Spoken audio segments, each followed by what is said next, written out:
Well, hello. How are you? I am having trouble already, and we haven't even started. Welcome to the 10th episode. We are in double digits now. I can't believe it. Of Live from the Kingdom. My name is Paul Inman, and you are here to get some behind the scenes stories, sneak peeks, and insights into Keys to the Kingdom. This anthology, we will talk about that a little bit more. But let me bring up first the man of the hour, the myth, the legend. Mr. Billy Hanson. What is up, my friend? How are you? I'm very good. I'm very good. And you know what? Before I forget to call this out, because this is the 10th time we've done this and I haven't mentioned it yet, that trailer for the book, the music in that was written by a buddy of mine named Charles Hondrick. And he is a good friend and longtime collaborator. He did the score for my movie. I've done music videos with him. He is a great musician, and he gave us that music, basically. So I have to shout him out and say thanks for that, because it is, every time I watch that trailer, I'm like, God, this music is really cool. Yes, dude. And hey, we appreciate that. That's awesome. And have him call me, because I might have a movie that he can score. He will love that. That's awesome. How's your week been, man? Because if it's anything like mine, it's been crazy. Oh, crazy. Yeah, it's always crazy. It's a week full of appointments that I've been putting off for 3 years. So I'm catching up on all that stuff. Yours is a little crazier than mine. But you know what, though? You know what else happened this week? This week, we actually got the webpage back live again, because it was down for almost a week, but it is back. And let's talk just briefly about our campaign. So if you notice, I'm just going to see if I can zoom in. There we go. So if you notice, 26 days left. Now, there is some talk on the table about perhaps extending, since we had a few days with a little outage. But that is not yet determined. But if we do, we will, of course, let you know. But also, I want to point out that if you go here anytime, you can watch any of the previous episodes of Live on the Kingdom and hear from all these amazing authors, including see what's upcoming. Where is that? There it is. It's on here too. And if you go scroll down, there is a whole section that's about press and media. And there are a couple of appearances down here that you can check out too. And the word on the street is there may be something else happening sometime soon.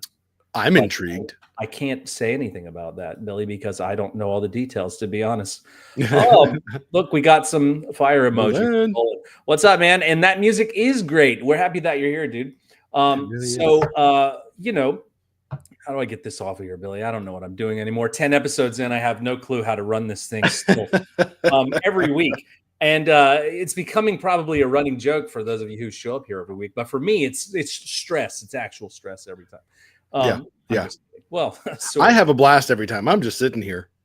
Hey, you know, in fact, before we started, I said to Billy, "Hey, what are you drinking, Billy?" And he was like, "You gonna?" Yeah, it's an energy drink kind of day. Yeah, he's got an energy drink. I said, "You don't have an actual drink?" He's like, "No." He goes, "But the day is young," and I was like, "Yeah, you are right. Yeah. You are correct. It's still early over on this coast. It's still early, so we got a little ways to go still on the campaign. But if you want to get some books, of course, let's do that. Let's make this happen, okay?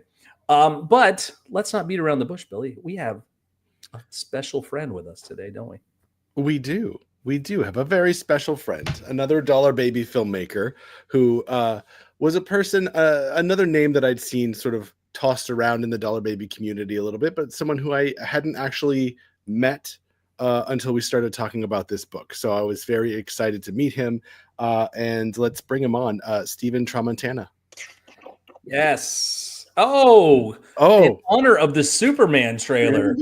Oh, wait, we're live. Sorry. I sometimes just for Spaceballs type of moment caught me with that. Yeah. Sorry. That's funny.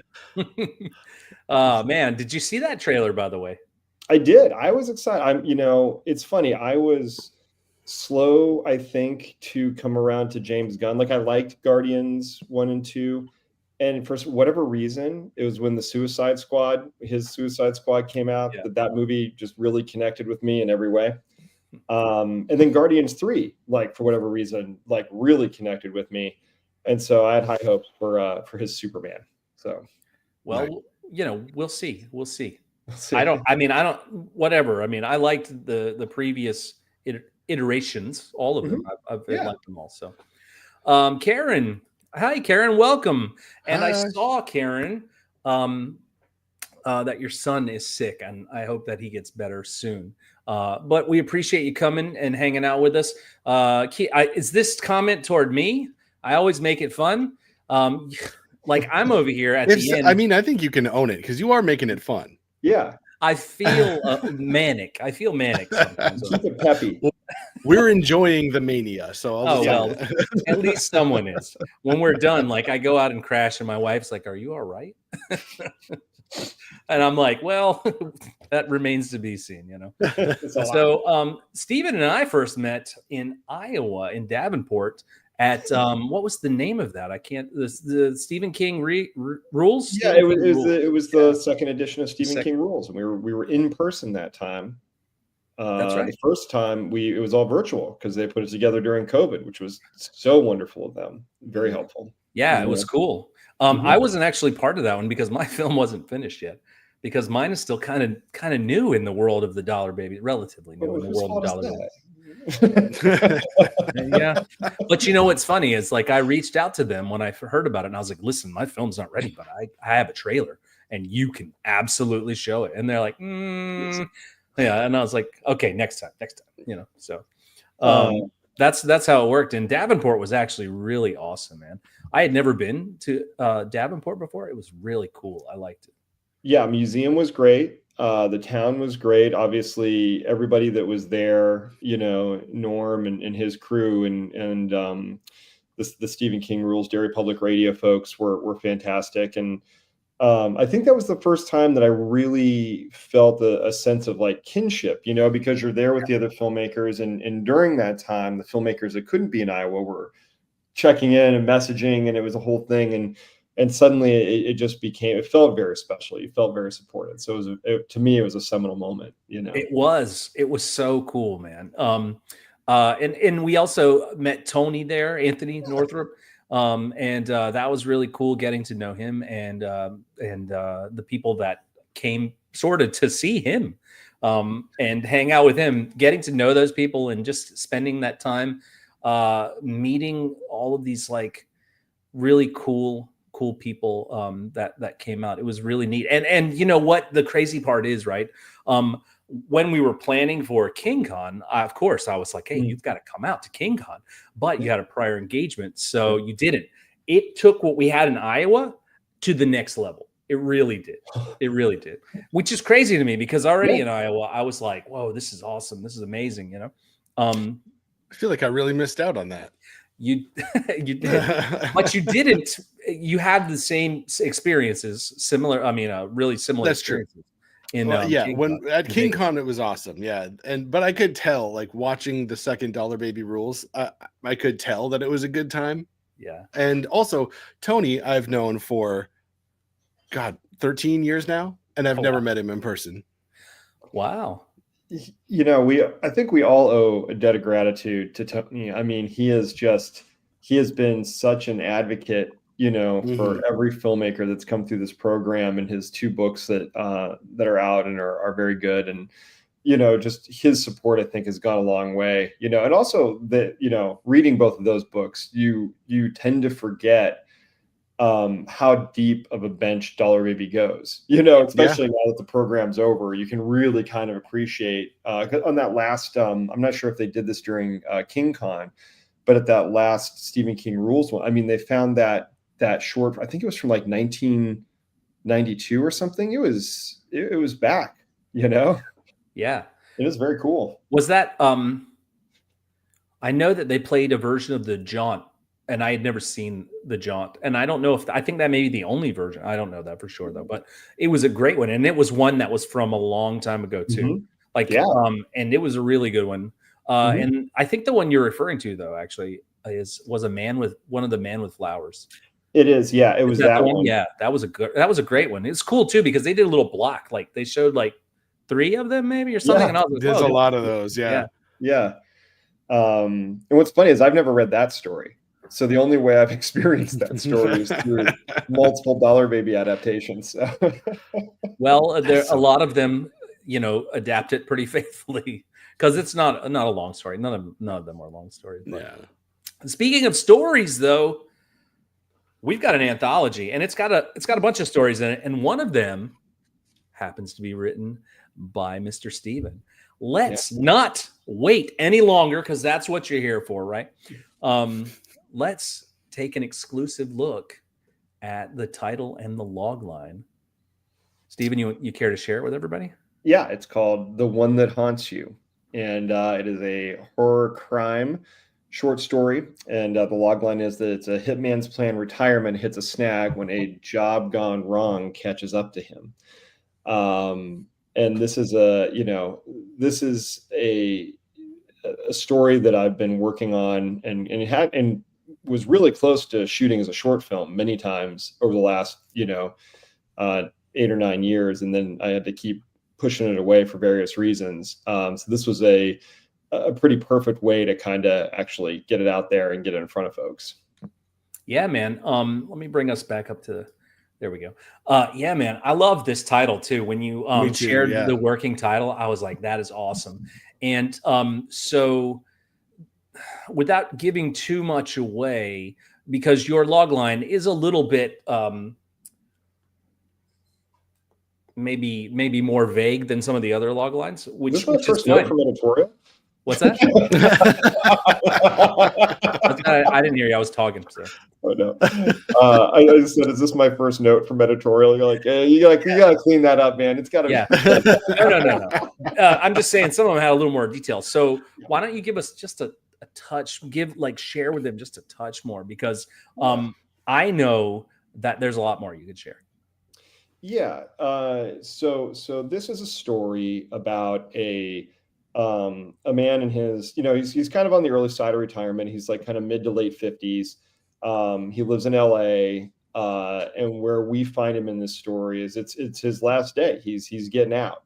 And I think like a lot of people do, if they're a hitman, or like, more practically, like if you've been in a job that has kind of high stakes stuff, firefighter, cop, whatever it is, you tend to think of maybe, a day or a case that kind of went wrong on you, a situation that got away from you and you have regrets.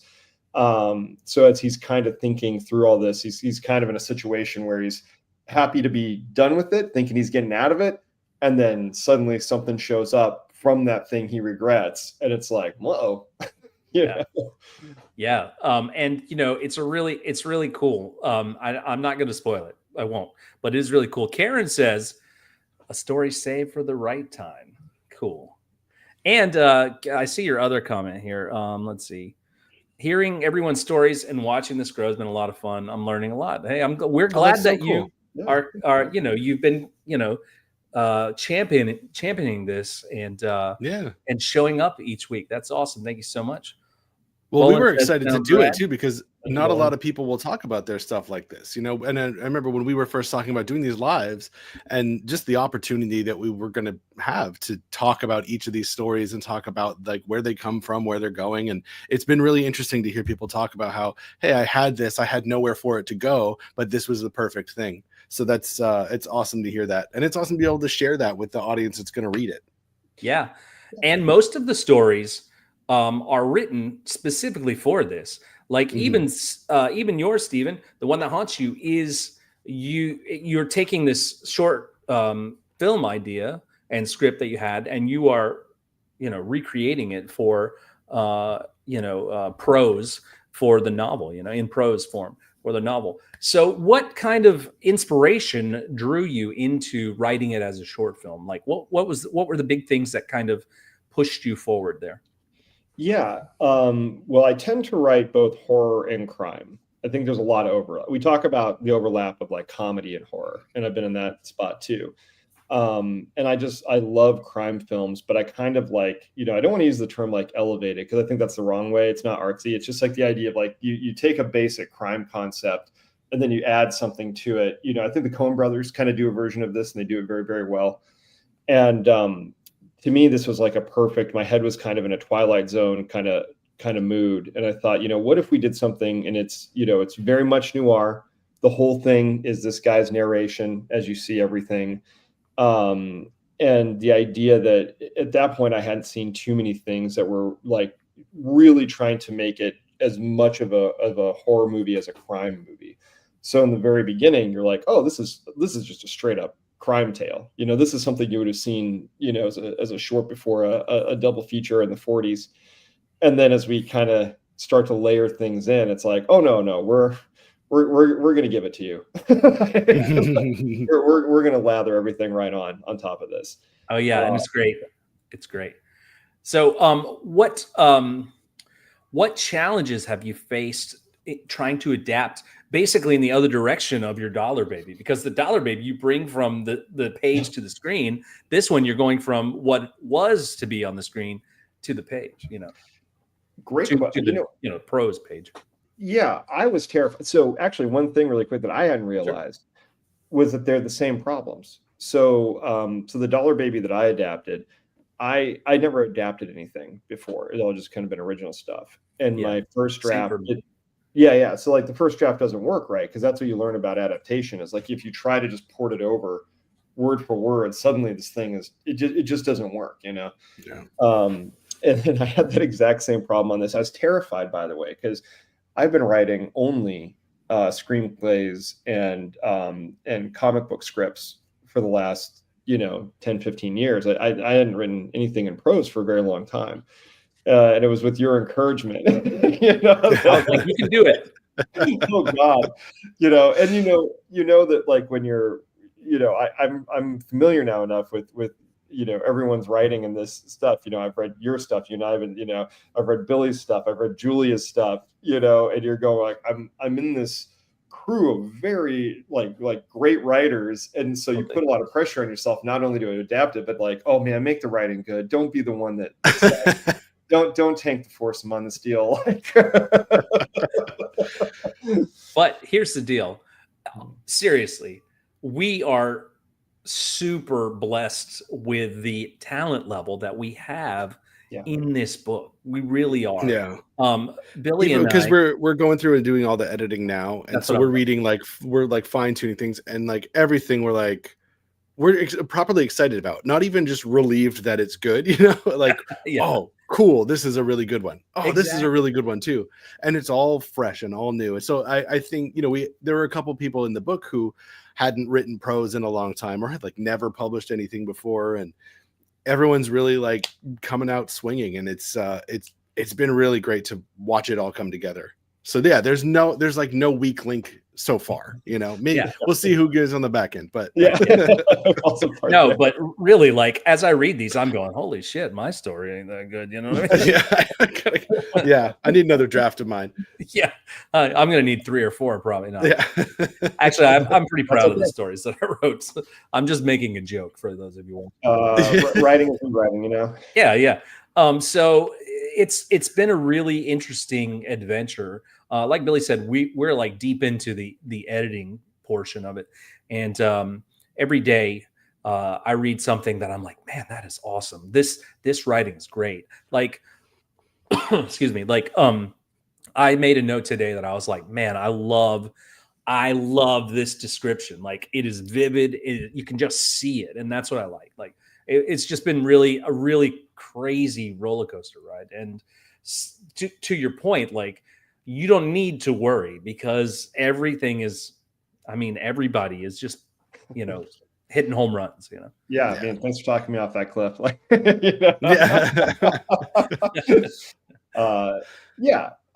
I think that's kind of, because the script was told from first person, and I think that's been the biggest part of the adaptation is you're filling that in, right? Because especially in a film format, he's saying certain things, but you're also seeing certain things, and you can't.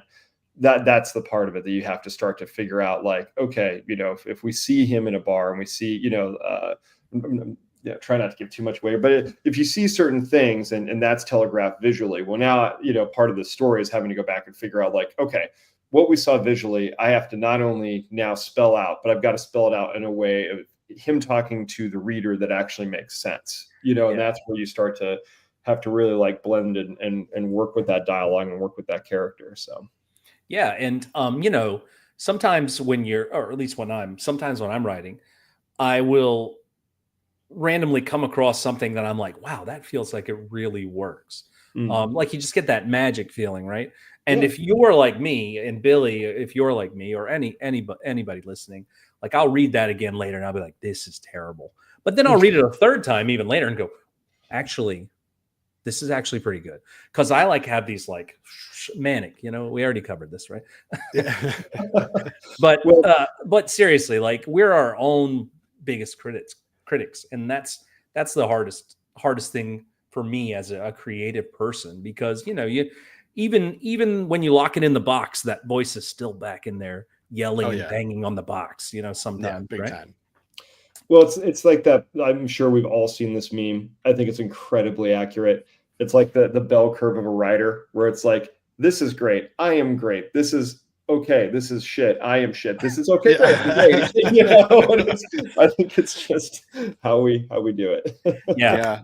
When I started back in prose and I was starting to write short stories again, I went to an editor specifically because she handled both screenwriters and authors. And she was telling me in the beginning, like, you're going to do these things when you go back into prose. And sure enough, like, first story I sent her, she's like, nope. No. And she just, like, we worked really hard to sort of just get those bad habits out of the way. But it was a process, because your brain has to be in two different places, basically. If you're going from one to the other, you're just like doling out this, even if it's not the same information, you're doling things out a lot differently. So it feels like exercising a different part of your brain. Yeah. What's fun? Go ahead. No, please. Oh no, you're right. It's two totally different ballparks, and it's two totally different muscle sets if you're going to do it well. And so it's like kind of flipping a switch of like, no. this is what we're doing now. So it's fun. What I was going to say is it's fun in these in the editing phase. And Billy, I know you're seeing this too.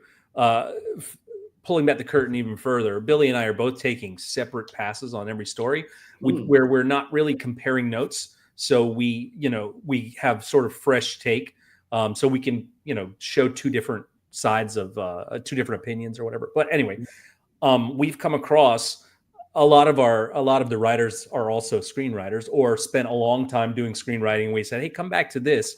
And one of the things that's fun, I guess, if you want to put it that way, is we come across things will be going along, chugging along in past tense, and all of a sudden for a paragraph it'll change to present tense, because that's the way you write scripts in present tense. Yeah, and right. Prose a lot of the time, not all the time of course, but is written in past tense.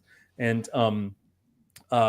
it's always a fun little thing, because I know I've done that. I know I've done that.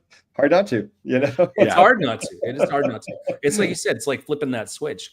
Karen says, hit those home runs. I love to see the enthusiasms. The ups and downs are part of what keeps it interesting. Isn't that the truth? I mean, come on. absolutely true. Yeah. All right. So Karen is on deck for volume 2. She's going to be writing. All right, Karen, let's go. Amazing. All right, guys, we're hitting about 27 minutes. So let's bring up the exclusive one more time. Please read it to everybody again, Stephen. Thanks. Yes, this is The One That Haunts You. And it's a hitman's planned retirement, hits a snag when a job gone wrong catches up to him. And it is great. I can't wait for you guys to read it. It is so good. As you know, each week we throw our socials down here and we all make fun of Attaboy Billy. But Stephen, tell everybody where we can find you online. Yep. You can find me at Angry Mule Films. That's our most active is our Instagram. So we put a bunch of stuff up on there and updates to everything going on. And we'll obviously update on this project as well. And then you can find me on Blue Sky personally at Guy Pinata. And I'm there talking about dumb stuff about movies and comics. And we didn't even talk about this, but you have made the Killer Pinata films, the duology, I guess. I guess that's it. There's the two.